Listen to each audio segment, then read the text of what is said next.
G'day guys, on the table here I've got a PS2 Slim. Missing the cover. The cover is right here to make that a bit more familiar. And what this particular one was doing was the lens itself was not spinning up. I couldn't get it to spin up no matter what I tried. And you're able to usually push a little tab down here and one here once the cover's off.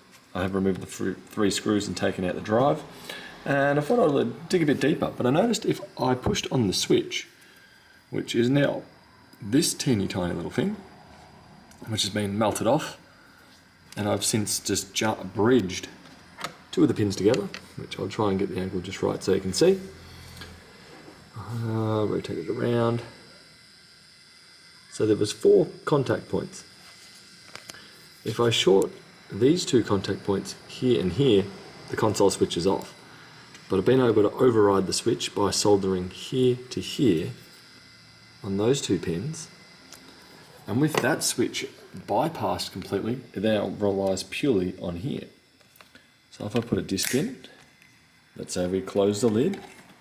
So we've closed the lid, this switch down here is now getting pushed, disc starts spinning, and hopefully we'll start up from here. Here we go, PS2 disc, reading, and it's waiting for me to push the button on the console. There we go, got that on the controller. Nope. Trying, doesn't want to know.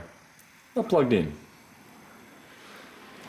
Anyway, I'll let go of that button. Plug this back in. Bring the controller over here to here, there. I hold this down. We start spinning. We start reading. Still spinning, still reading. X button. And away we go. It turns out that the rear lockout switch, or whatever it may be called, was damaged and faulty. I'd say that one of the traces on it wasn't quite right. But now we're playing once more. Hope that helps with your PS2 Slim issue, not reading the disc or disc not spinning, and I'll catch you guys later. Bye.